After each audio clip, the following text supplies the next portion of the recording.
시대를 한마디로 우리가 진단을 한다면 전문가가 아니더라도 한 가지 우리는 말세의 징조를 보는 것은 전부 병들었습니다. 어느 한 곳, 성한 곳이 없습니다. 자연, 환경 다 썩었습니다. 우리 육신도 이 염증이라는 것이 뭐냐면 한마디로 몸에 고름이 생긴다는 것입니다. 사람마다 다 염증을 가지고 있습니다. 지금 물이 썩었습니다. 물이 오염된 지가 오래됐습니다. 중량천을 지나가는데 낚시를 하는 사람을 보았습니다. 낚싯대로 물고기를 건져 올렸는데 등이 휘어져 있었습니다. 중금속물을 마신 이 물고기는 기형어가 되었습니다. 흙이 썩어버렸습니다. 전부 오염되었습니다. 중금속으로. 공기 어쩔 수 없이 들여 마시지만 중금속으로 덮어버렸습니다. 미세먼지, 여러 가지 전염 바이러스가 공중에 떠돌고 다닙니다. 우리 육신은 성한 곳이 없습니다. 오늘 이 자리에 예배를 드리는 우리 성도 가운데 단 한 번도 자신할 수 없는 것은 나는 완전한 내 몸은 완전체라고 말할 수 있는 사람 없습니다. 어딘가는 질환이 있습니다. 가벼운 질환도 있습니다. 그렇다면 하나님, 이 병든 이 시대에 어떻게 하면 치료받을 수 있겠습니까?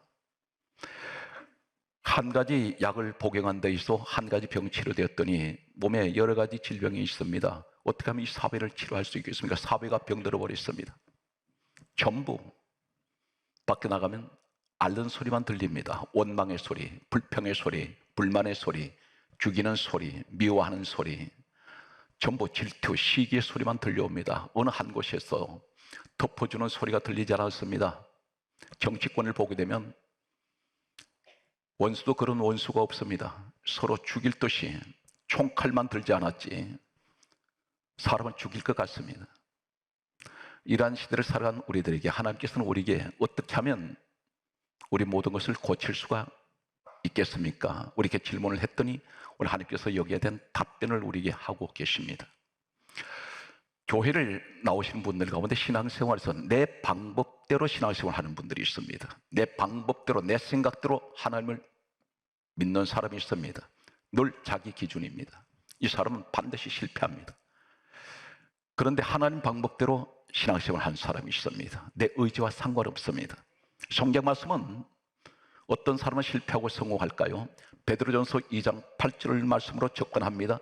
베드로전서 2장 8절 말씀에 하나님께서 이렇게 말씀합니다. 말씀을 순종하지 아니함으로 넘어지나니 이는 하나님이 그렇게 정하셨다고 말씀합니다. 정하셨다는 말이 바로 법입니다. 그분은 변함이 없습니다. 성경 66권은 이사야 34장 16절에 말씀합니다. 너희는 여호와의 책을 읽어보라. 성경을 말씀합니다. 그러면서 하신 말씀이 여호와의 입이 이를 명령하셨고 여호와의 영이 이것을 모으셨다 말합니다. 여호와의 입이 명령하셨다는 것은 기록은 사람이 했는데 그 기록하게 하신 분은 누구냐면 하나님이십니다. 몇 년 동안 66권 성경이 우리한테 이것이 오기까지 몇 년 걸렸냐면 1600년 걸렸습니다. 구약 성경은 약 1500년 동안 기록이 되었습니다. 그리고 신약은 약 100년 동안 기록이 되었습니다. 1600년 동안 몇 명의 기록했을까요? 각 시대에 각자가 서로 모릅니다. 태어난 연대가 다르고 장소가 다르고 환경이 다릅니다. 그런데 이 사람들은 성령의 영감을 받아서 하나님께서 그들에게 기록하게 하셨던 성경 말씀은 신약은 이렇게 기록하고 있습니다. 디모데후서 3장 16절에 모든 성경은 하나님의 감동으로 기록이 되었는데 기록한 내용 전체는 약 30명 이상이 66권을 기록하게 됩니다. 오늘 이 말씀이 지금 우리에게 주어져 있습니다. 이 말씀대로 하면 하나님께서는 사람의 생수화복을 책임지시고 천국까지 인도하시는 우리 하나님의 말씀은 우리에게 주어지고 있습니다. 하나님 말씀을 순종하지 않으면 넘어지는데 그렇다면 어떻게 하면 하나님 말씀을 순종할 수가 있겠습니까?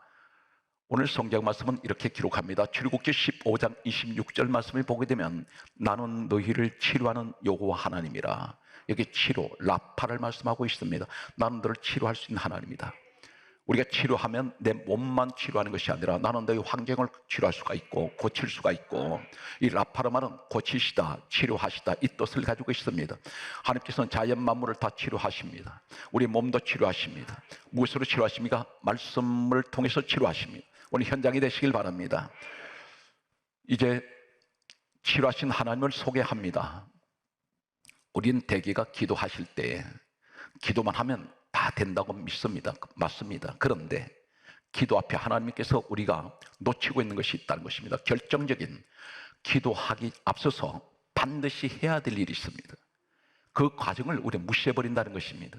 그것이 바로 뭘까요? 한 사건을 소개하겠습니다. 엘리야 시대가 있었습니다. 엘리야 시대 때에 야고보서 5장 17절 말씀을 보게 되면 3년 6개월 동안 하나님께서 하늘을 닫아버리시고 비를 내리시지 않았던 시간이 있었습니다. 왜 이 환란이 왔을까요?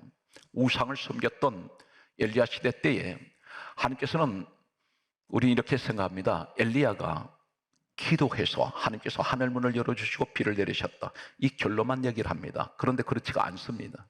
분명 야고보서 5장 17절은 이렇게 말씀하고 있습니다. 엘리야가 우리와 성령이 같은 사람이로되 그가 간절하게 기도한 적 하나님께서 하늘을 닫고 비를 내리지 아니하시고 3년 6개월 동안 비 내리지 않다가 다시 기도한 적 하나님께서 비를 내리셨다는 사실은 기록되어 있습니다. 그런데 이 앞에 무엇이 있었느냐면, 분명 갈멜산에서 비를 내리신 하나님께서는 바로 성경 말씀은 열왕기상 18장 30절에 이렇게 기록하고 있습니다. 너희는 내게로 가까이 오라. 하나님께서 엘리야 주의 종을 통해서 부르셨습니다. 너희들 이제 내게로 가까이 오라. 그렇게 말씀하시면서 무너진 여호와의 제단을 수축하라 이렇게 말씀하셨습니다. 이 제단은 예배 자리입니다. 수축이란 말은 다시 쌓으라는 것입니다. 회복시키라는 것입니다. 이 수축이란 말이 히브리어 원문에는 라파입니다. 라파란 말이 치료하시다, 고치시다. 우리가 치료받기 원한다면 어떻게 하셔야 됩니까? 예배가 회복되어야 된다는 것입니다. 예배의 성공자가 되어야 됩니다. 엘리야가 그 다음에 기도를 하게 됩니다. 그런데 우리는 나 혼자 열심히 기도하면 되지 하는데 예배를 정작 무시해버린다는 사실입니다. 이 예배에서 실패할 때 지난 1년 동안 우리 많은 어려움을 겪었던 사람들이 있을 것입니다. 왜 병이 고쳐지지 않습니까? 하나님께서는 예배 재단을 수축할 때, 다시 쌓을 때 거기서 치료하신다는 말씀을 하고 있습니다. 놀라운 말씀입니다. 이 수축이란 말이 라파, 고치시다, 치료하시다는 뜻입니다. 그렇다면 내가 예배 자리에 섰더니 하나님께서 고치시는 사건이 어떤 사건이 있을까요? 예배의 성공자를 소개합니다. 믿음의 조상 아브라함을 우리는 이야기를 합니다. 이 믿음의 조상 아브라함은 하나님 부르심 받았을 때, 가나안 땅 들어갔을 때 철저하게 그런 예배 중심의 사람입니다. 어느 정도 예배 중심이었냐면 자신의 장막, 자신이 거처하는 집을 항상 제단 곁에다가 옮겨와서 살았습니다. 이 사람은 가는 곳마다 제단을 쌓습니다. 그래서 제단 예배의 성공자가 아브라함입니다. 이 사람의 기도를 하는데 어떤 기도를 하는지 아십니까? 다른 사람의 부인의 아이를 갖지 못하는 이 다른 사람의 부인을 위해서 중보 기도를 해도 그 여자의 몸종까지도 하나님께서는 태를 열어버리시고 그 기도를 들어주신 사건이 있습니다. 한 사건을 대표적으로 소개하면 창세기 20장 17절에 보게 되면 아브라함이 하나님께 기도하며 아비멜렉과 그 아내와 그 여종의 몸을 치료하사 출산하게 하셨다 이 기록하고 있습니다. 중보기도입니다. 여러분, 우리 중보기도 많이 합니다. 나 자신을 위한 기도가 아닌 내 남편 위해서 기도했습니다. 응답이 안 됩니다. 왜 그렇습니까? 당신은 예배 실패자이기 때문에. 예배를 무시하지 않습니까? 아내를 위해서 기도했고 남편을 위해서 기도했고 자녀를 위한 중보기도를 다 했습니다. 나라 민족을 위해서 기도했습니다. 그런데 문제는 점점 눈덩이처럼 더 커져만 갑니다. 왜 그렇습니까? 문제는 작아지지 않고 더 커져가는, 이것이 바로 무엇인가요? 나는 예배에 대한 관심이 없습니다. 고린도전서 3장 16절에 내 몸이 하나님 성전이라 있는데 내게는 예배 자리가 없습니다. 하나님께서는 원하시는 것은 너 기도하기 전에 나한테 먼저 예배 드려. 그 예배 자리 무엇이나요? 이 백성들이 죄를 대신해서 죽은 희생 제물이 그곳에 있습니다. 복음적으로 뭘 말씀합니까? 요한복음 5장 39절에 이 성경은 내게 대하여 정언한 것이다. 예수님 말씀하셨습니다. 바로 이 희생제물은 희생제물 자신이 죄 때문에 죽은 것이 아닙니다. 백성들이 죄 때문에 죽은 복음적으로 예수 그리스도를 말씀합니다. 예배 자리에서 내가 십자가 예수, 나를 위해서 죽으신 구원의 예수를 우리는 고백하지 않습니다. 예배 자리가 없어졌기 때문에 예수가 함께하지 않습니다. 오늘 우리가 기도하는데 중보기도가 응답이 안 될 때, 그러나 아브라함은 예배 성공자입니다. 철저하게 예배 살고 예배 죽는 사람입니다. 이 사람이 기도할 때 하나님께서는 중보기도를 해도 다른 여인의 이 아이를 갖지 못한 몸도 태를 열어주시고 출산하게 하셨던 기록을 성경은 말씀하고 있습니다. 성경 말씀을 보게 되면 유대 역사에서 가장 훌륭한 두 왕을 꼽는다면 다윗 왕과 그 다음에 히스기야라는 왕이 있습니다. 이 히스기야 왕은 다윗 왕과 버금가는 왕입니다. 대단히 하나님의 축복을 받았던 사람입니다. 그런데 이 사람이 약간 25세 청년 이 히스기야가 왕이 되었을 때 성경이 이렇게 강조하고 있습니다. 역대하 29장 1절을 소개합니다. 역대하 29장 1절 말씀 보게 되면 히스기야가 25세에 왕위에 올랐다고 기록합니다. 그런데 왕위에 오르자마자 약간 25세 청년 히스기야 왕이 한 것이 무엇이냐면 아버지 때까지 하나님의 성전을 닫아버렸던, 못질해버렸던 이 하나님의 성전을 열었습니다. 그리고 예배를 먼저 드립니다. 이 사람은 백성들에게 우상 섬기지 말고 하나님을 섬기라고 명령을 내리면서 이 국가 전체가 하나님의 예배를 하도록 했습니다. 이 사람은 예배 성공자입니다. 이 사람이 그 다음에 기도할 때 어떤 일이 있을까요? 성경 말씀은 이렇게 기록하고 있습니다. 성경 말씀을 보게 되면 다음같이 성경은 기록하고 있습니다. 역대하 30장 20절 말씀에 보게 되면 히스기야가 하나님께 기도하며 백성을 고치셨더라 이렇게 기록하고 있습니다. 백성의 병을 고쳤다는 말씀이 아닙니다. 여기는 백성의 병을 고쳤다는 말씀이 아니라 백성을 고치셨더라. 뭘 고칩니까? 그들의 환경을 고치시고 그들의 몸을 고치시고 그들의 마음을 고쳐주시고 모든 마음을 다 치료하시는 누구 한 사람, 히스기야 예배 성공자, 이 사람의 기도를 통해서 하나님 응답하시는 것을 보게 됩니다. 성경 말씀은 이렇게 기록합니다. 이 히스기야에 관하여 또 성경에 이렇게 기록합니다. 열왕기하 18장 7절 말씀을 보게 되면 성경 말씀은 이렇게 히스기야에 관해서 말씀하고 있습니다. 여호와께서 히스기야와 함께 계심에 그가 어디로 가든지 형통하였더라. 예배 성공자는 하나님께서 내버려 두지 않습니다. 함께 하십니다. 지켜주십니다. 어디로 가든지 형통하게 만듭니다. 여러분들이 올 한 해 동안 우리가 예배 실패자였다면 이제 신년 새는 다른 것보다 하나님 내가 예배의 성공자가 되기 원합니다. 예배 자리가 회복될 때 라파의 축복이 있다는 것입니다. 그것이 바로 치료합니다. 고친다는 뜻입니다. 오늘 여러분 환경이 고쳐지시고 여러분 범사가 치료되는 이 시간 되시길 바랍니다. 성경 말씀은 이렇게 기록하고 있습니다. 히스기야에 관하여 전 성경에서 히스기야의 운명을 바꿔버린 한 사건이 있는데 열왕기하 20장 1절 말씀을 보게 되면 하나님께서 하나님 종을 보내서 히스기야에게 이렇게 말합니다. 너는 이제 떠날 때가 되었다 했습니다. 이때 병들어 죽게 되었습니다. 성경은 이 죽을 병이 들렸습니다. 이 사람의 수명이 다 되었습니다. 그런데 이 사람이 히스기야가 하나님의 말씀을 전해 듣고 어떻게 합니까? 낯을 벽으로 향하여 그가 통곡의 기도를 합니다. 근데 살려주십시오 기도하지 않았습니다. 뭐라고 기도합니까? 성경 말씀은 이렇게 기록하고 있습니다. 열왕기하 20장 3절 말씀에 기록된 내용을 보게 되면 내가 진실과 전심으로 주 앞에서 행한 것을 기억하여 주옵소서. 이 말이 무엇입니까? 나는 하나님 철저하게 하나님 중심으로 예배 드렸습니다. 나는 예배자입니다. 진실했습니다. 전심을 다했다는 것입니다. 그때 하나님께서 히스기야의 그 기도를 들으셨습니다. 그리고 다시 주의 종을 보내셔서 전하신 말씀이 내가 너 기도를 들었다. 내가 너 생명을 15년을 더 연장해 주겠고 이 사람은 보너스로 15년 더 연장받습니다. 바로 치료해 버리십니다. 이것이 어디서 시작됐냐면 예배의 성공자, 그것을 인정받아야 된다는 것입니다. 성경 말씀을 보게 되면 다윗을 소개합니다. 후세에 성경은 이렇게 기록합니다. 다윗을 어떻게 평가하느냐, 한마디로 평가를 하고 있습니다. 사도행전 13장 22절 말씀을 보게 되면 이렇게 기록하고 있습니다. 내가 다윗을 만나니 내 마음에 맞는 사람이라, 내 뜻을 다 다윗을 통하여 이루리라. 하나님께서 그렇게 말씀하셨습니다. 그런데 이 다윗이 어떤 사람이냐면 철저한 예배 중심의 사람입니다. 어느 정도 예배 중심의 사람이냐면 성전을 얼마나 사랑했는지 모릅니다. 그가 마지막 70세 나이로 이 땅을 떠날 때에 아들 솔로몬을 앞에 앉혀놓고 왕위를 물려주면서 남기는 마지막 유언이 있습니다. 그 유언 내용이 어떤 것이냐면 너 정치 잘해라 이런 말 하지 않았습니다.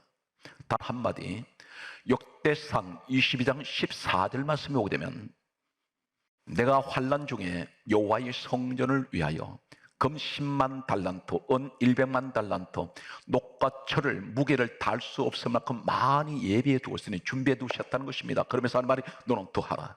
무슨 말이냐? 성전 지어라. 40년 동안 왕을 있으면서 모았던 금은 보화를 다 내놓았습니다. 어디로? 하나님 성전에다가. 얼마나 성전 예배를 사모했는지. 이 사람이 항상 예배 중심의 사람 다윗은 히스기야와 공통점이 있습니다.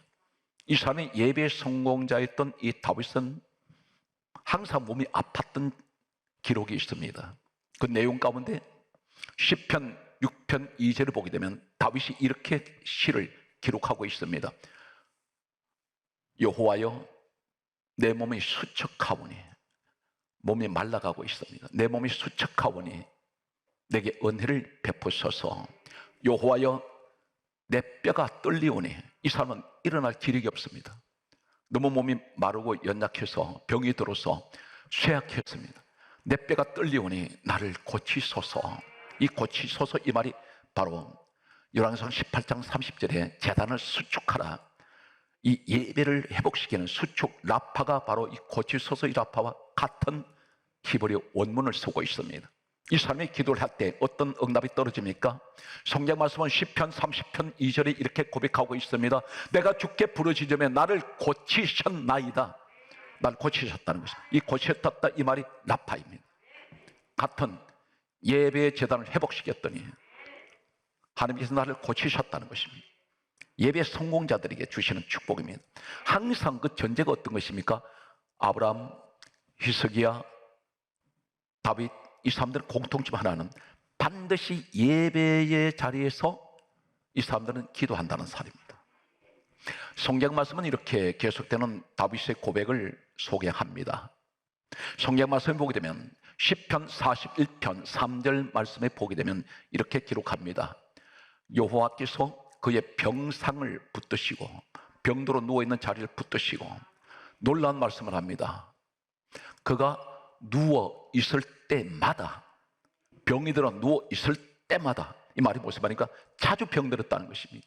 병들어 누워 있을 때마다 고쳐 주시나이다. 이것이 시편 41편 3절의 다윗의 고백입니다. 하나님은 이 사람을 내버려 두지 않습니다. 예배 드리면 죽을 것 같습니까? 아닙니다. 살려주십니다. 예배 드리면 손해볼 것 같습니까? 아닙니다. 하나님께서 채워주시되 100배, 60배, 30배로 채우신다는 사실입니다. 이것이 영적인 사건이라는 것입니다. 오늘 성경 말씀을 보게 되면 성경 말씀은 시편 103편 3절에 이렇게 기록합니다. 하나님께서는 나의 모든 죄악을 사하시며 모든 병을 고치시며, 이 고치심이가 라파입니다. 예배 자리에서 치료하시겠다는 것입니다. 그런데 예배 자리에 나오지 않으니 치료가 안 된다는 것입니다. 고치는 자리가 없어졌습니다. 성경 말씀은 이렇게 기록하고 있습니다. 시편 147편 3절 말씀에 보게 되면 오늘 사랑하는 성도 여러분, 이 시대는 상처의 시대라고 말합니다. 부모님께 상처받고, 형제에게 상처받고, 부부 사이에 상처받고, 때론 자녀를 통해서 상처받고, 교회 나와서도 사람들한테, 같은 믿음의 사람들 앞에서 상처받고, 하여튼 상처투성이 시대입니다. 그런데 그 상처는, 내 마음의 상처는 처방약이 없습니다. 우울증 환자에게는 신경 안정제 정도가 전부입니다. 그러면 어떻게 하나님 이 몸을 고칠 수 있겠습니까? 말씀합니다. 시편 147편 3절에 하나님께서 상심한 자를 고치시며 그 상처를 싸매시는도다. 바로 상심한 자 고치신다, 이 말이 라파입니다. 예배 자리에 서라. 그러면 내가 그 상심, 마음 심자를 쏘고 있습니다. 너 마음을 내가 고쳐줄 것이다. 왜 낙심하고 왜 절망하느냐? 내가 너와 함께 할 것이고 너 상처를 내가 싸매주마. 예배를 드리는 동안에 우리 성령님이 내 마음의 상처를 서다듬어 주시고 아물게 해주시고 위로하신다는 사실입니다. 여러분이 예배의 성공자들입니다. 오늘 성경 말씀을 보게 되면 성경 말씀은 이렇게 기록됩니다. 우리는 솔로몬의 지혜를 얘기를 합니다. 예수를 모르고 교회를 다니지 않는 사람도 지혜 대명사가 솔로몬을 얘기를 합니다. 그런데 이 솔로몬이 우연히 지혜를 하나님 주셨을까요? 아닙니다. 열왕상 3장 4절에 보게 되면 이 솔로몬이 왕이 되자마자 아버지 다윗은 세상을 떠나버렸고 이 젊은 나이에 왕이 된 이 솔로몬은 가장 먼저 한 것은 전 성경에서 1000번째 예배를 먼저 드립니다. 예배자입니다. 예배를 1000번째를 드렸다는 건 대단한 것입니다. 아무도 못했습니다.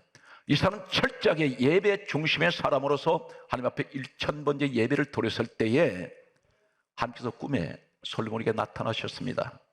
내가 너한테 무엇을 줄고, 하나님이 주고 싶으신 거예요. 뭘 하니까 예배의 성공자, 예배에 살고 죽는 사람, 하나님께서 너무나 기특하게 보셨습니다. 그때 이 솔로몬이 하는 말이 지혜를 주십시오 했더니 하나님께서는 여기에서 더해 주신 것이 너가 구하지 아니한 부귀와 영화도 너에게 주리니 너에게는 너 앞에 10왕보다, 너 선조 왕들보다, 후세의 왕들보다 너 같은 왕이 없을 것이다. 예배를 통해서 하나님 약속을 하신 겁니다. 오늘 1년의 이 사건 속에서 아브라함 모습 보았습니다. 히스기야 모습 보았습니다. 다윗의 모습을 보았습니다. 여기 솔로몬의 모습을 보았습니다. 예레미야의 모습을 보았습니다. 이들의 공통점은 어떤 것입니까? 전부가 예배자라는 것입니다. 성경 말씀은 우리에게 이렇게 말씀합니다. 오늘 이 자리에 몸이 아프신 분이 계실 것입니다. 또 집에 가족 가운데 어떤 질환이 일어든지 고통받고 있는 분이 있을 겁니다. 그런데 우리 하나님이 예배자리에 서면 어떤 일이 있을까요? 성경 말씀은 이렇게 기록합니다. 출애굽기 21장 19절에 따라서 완치되게 할 것이니라. 다시 너 병 안 든다. 그 병 오지 않는다. 완치를 시키겠다. 이 완치가 라파예요. 어디에서 예배 자리에 서버리면 완치되게 하신다는 겁니다. 그래서 순교자적인 신앙이 어떤 것이, 나는 예배 드리다 죽어도 예배 드려야 되겠어. 내 다른 것은 다 양보하지만 난 예배만큼은 양보할 수 없다. 이 자리 뺏기시면 안 됩니다. 왜 그러냐면 그 자리가 하나님 만나는 자리이고 하나님께서 나를 치료하신 자리입니다. 오늘 성경 말씀은 점점 이제 결론으로 가겠습니다. 성경 말씀 보게 되면 이사야 57장 19절에 이렇게 말씀합니다. 하나님께서는 이상한 말씀을 하세요. 입술의 열매를 창조하신 여호와께서 이같이 말하노라. 입술의 열매를 창조하셨다는 것입니다. 무슨 말입니까? 세상 온 우주 만물을 다 창조하신 하나님께서 특별히 하신 말씀이 입술의 열매를 창조하신 여호와가 이같이 말하노라. 먼데 있는 자나 가까이 있는 자나 평강이 있을지어다, 평강이 있을지어다 내가 그를 고치리라. 이 고치리라 이 말이 라파입니다. 입술의 열매를 가진 자가 누구일까요? 하나님께서 입술에 열매가 있는 자는 두 번을 말씀합니다. 평강이 있을지어다, 평강이 있을지어다. 그리고 말씀하시면서 내가 그를 고칠 것이다. 바로 입술의 열매가 유일하게 한 군데 소개됩니다. 신약으로 옮겨오면 히브리서 13장 15절에 이렇게 말씀합니다. 예수로 말미암아 우리가 항상 찬송의 제사를 하나님께 드리자. 그런데 예수로 말미암아 우리가 항상 찬송의 제사를 함께 드리는데 바로 예수 뭐라고 말씀합니까? 이는 그 이름을 전가하는 입술의 열매라. 입술의 열매가 뭐냐면 예수 이름을 전가하는 것입니다. 그것이 바로 하나님을 찬송하는 제사라는 것입니다. 다시 말씀드려서 예배에 나를 위해서 죽으신 예수 그리스도를, 십자가 예수 그리스도를 내가 그 이름을 증거할 때에 성경 말씀하고 있습니다.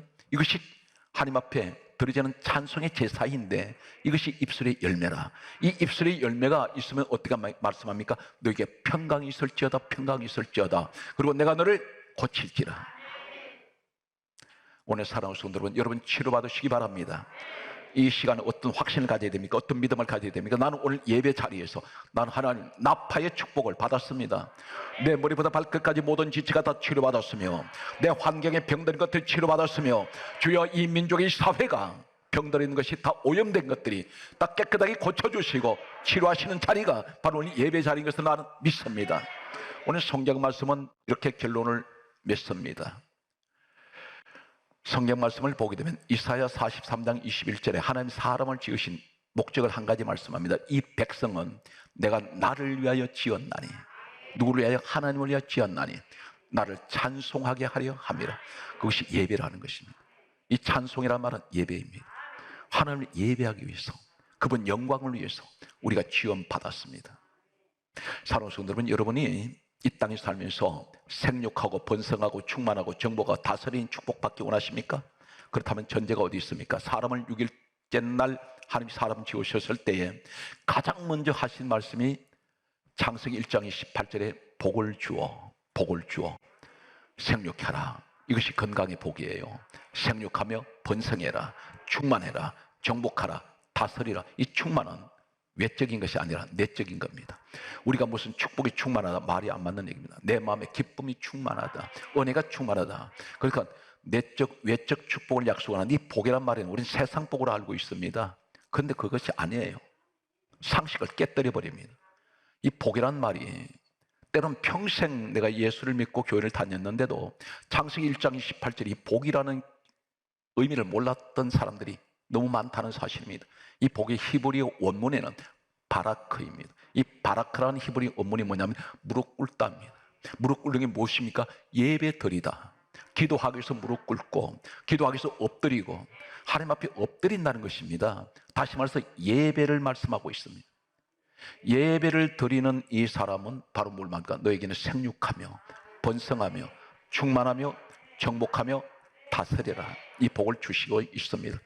말씀의 결론입니다. 요한복음 4장 23절에 우리 주님 하신 말씀을 기억하십시오. 아버지께서는 예배하는 자를 찾으십니다. 오늘 이 현장에 여러분이 그 주인공이신 것을 믿습니까?